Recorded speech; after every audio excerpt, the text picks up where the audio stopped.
Empate no sufoco e na conta do Pablo Verrete. Pirata foi determinante, decisivo no terço final da partida, jogo que pode tirar de correção e lição para o técnico Fábio Carille. Vamos falar também sobre reforço chegando à espera e a novela em relação ao ataque do Vasco se reforçar está cada vez mais perto de terminar, e o detalhe é que essa partida o Vasco de fato pode tirar lições importantes para a continuidade da competição. Galera, você que está chegando aqui para o nosso super pós-jogo aqui no canal BTB Esportes, eu sei que o torcedor está chateado por conta do desempenho do Vasco na partida, com toda razão, mas eu peço na humildade, na moral, que você chega aqui deixando o seu like. É importante para fazer esse vídeo de pós-jogo chegar até muitos torcedores cruzmaltinos apaixonados. E claro, se você não é inscrito aqui no canal, é muito importante a sua inscrição. Ajuda o BTB Esportes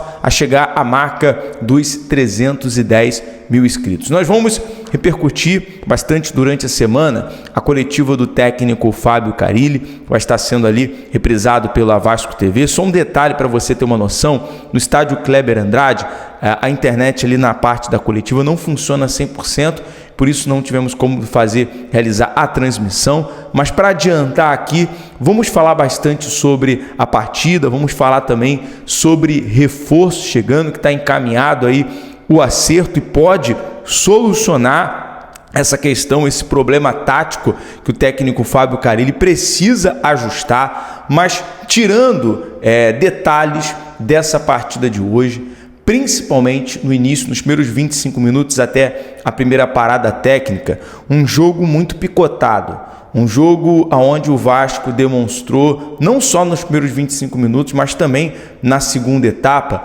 um deserto de ideias na criação, na construção. Eu acho que, de certa forma, os jogadores entraram nessa partida hoje ansioso. Acho que o nervosismo acabou sendo dominante, impedindo o Vasco de dominar na posse de bola, naquilo que o técnico Fábio Carille vem buscando implementar. Os dois primeiros jogos contra a Portuguesa, contra o Madureira, depois contra a Portuguesa, foram jogos em que o Vasco foi dominante com a posse de bola.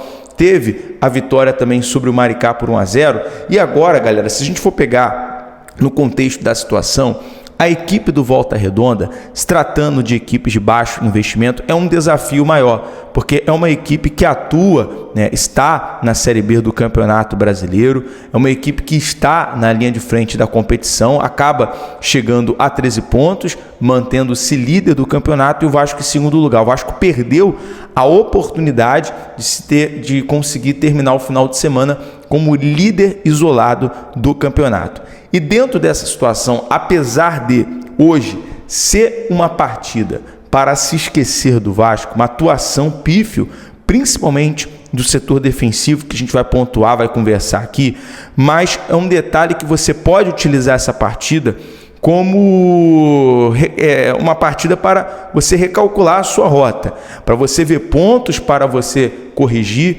principalmente na questão no momento final da partida, em que você percebe hoje o Coutinho muito abaixo na parte da criação. No final havia ali o Coutinho e o Payet. O Vasco não conseguiu criar de uma forma determinante, como se espera, em formular jogadas. Hoje, mais uma vez, o Vasco consegue ser salvo de uma derrota pela performance do Verrete. O Verrete e o Lucas Piton, no cruzamento certeiro para o Verrete, o Vasco conseguiu empatar a partida, conseguiu empatar também com um pênalti muito bem cobrado pelo Verrete, que mais uma vez, galera, se demonstrou um jogador importante, um jogador decisivo, que quando há um deserto de ideias, quando o Vasco peca na criação, você acionar o protocolo Verrete traz resultado. E aquilo, uma situação que hoje é para esquecer, porque no finalzinho, no último minuto do jogo, o João Vitor teve a bola da partida para poder fazer o gol da virada e acaba perdendo. Na minha opinião, e respeito obviamente a opinião do torcedor, o João Vitor acabou perdendo aquele gol. O fato é que hoje a zaga foi negligente, a zaga foi displicente. Primeiro, com um gol contra do João Vitor, uma bola que poderia ter sido um desarme lá no meio-campo, o erro começou lá no meio-campo e acabou no contra-ataque, numa jogada muito rápida do Volta Redonda, e no nervosismo, acho que isso atrapalhou muito o Vasco hoje.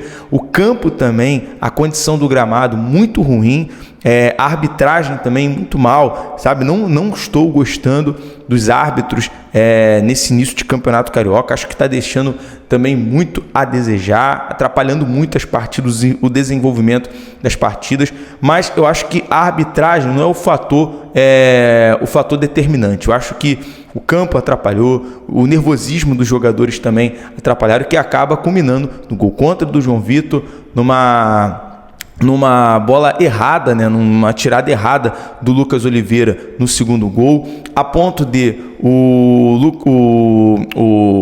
Léo Jardim tentar sair na jogada e deixar um ângulo livre, né, para o gol do Volta Redonda, né? O Léo Jardim poderia esperar, tentar uma defesa e acabou no nervosismo se atrapalhando também. Então hoje a zaga do Vasco totalmente atrapalhada. São pontos a ser corrigido, que no dia a dia o técnico Fábio Carille, que inclusive, quero saber a sua opinião, torcedor, foi até xingado em Cariacica.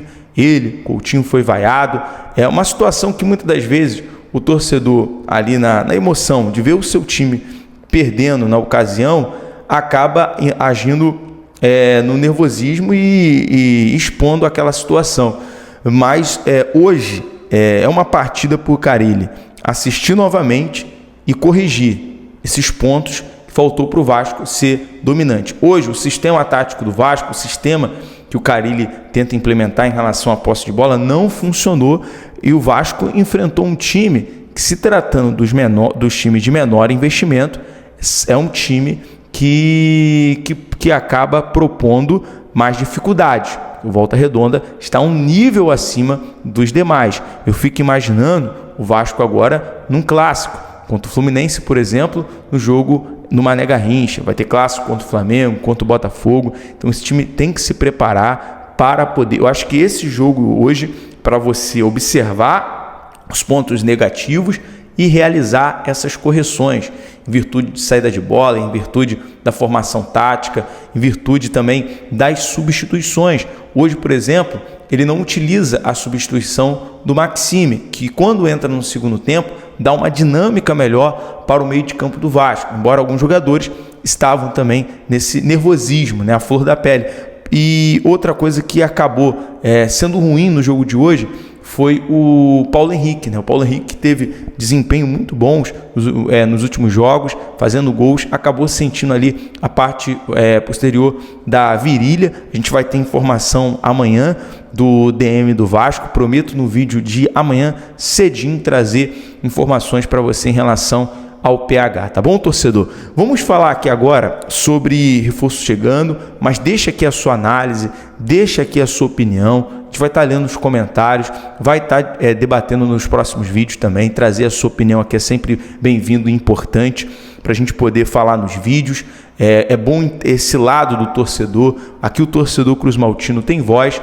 Eu sei que, poxa, é de chatear. Eu acho que poderia assumir essa liderança, mas, claro, parabenizar mais uma vez o Verratti decisivo. Vamos falar sobre reforço chegando. O Vasco encaminhou a contratação do ponta Bruma do Braga. Os clubes já estão trocando documentos e o Cruz Maltino pretende anunciar o atacante nos próximos dias. Então, o Vasco está muito próximo de anunciar o Bruma, que é um ponta que chega para agregar bastante o setor ofensivo do Vasco. É claro, vamos aguardar a parte oficial do Vasco para a gente poder trazer mais detalhes desse assunto, mas a expectativa é muito grande. É só porque o futebol ele é muito dinâmico, né? Essa questão de informação no futebol é muito dinâmico. Mas o nosso amigo Lucas Pedrosa trouxe detalhes que a negociação, a contratação está encaminhada. E a expectativa do Vasco, de fato, é anunciar o acerto a contratação do Braga ainda no final de semana ou no início da semana,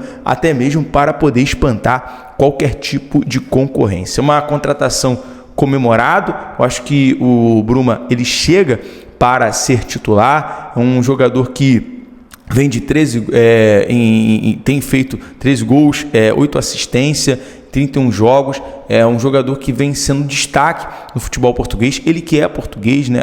Ele tem nacionalidade português, nasceu, se não me engano, em Guiné-Bissau, e é um jogador que está no seu melhor momento.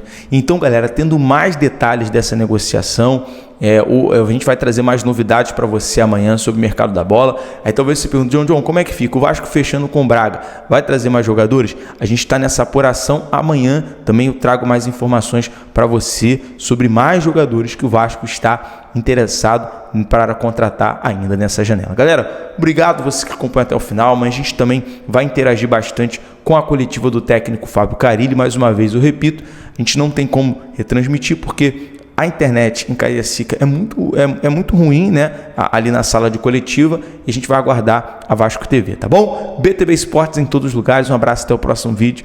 Um abraço.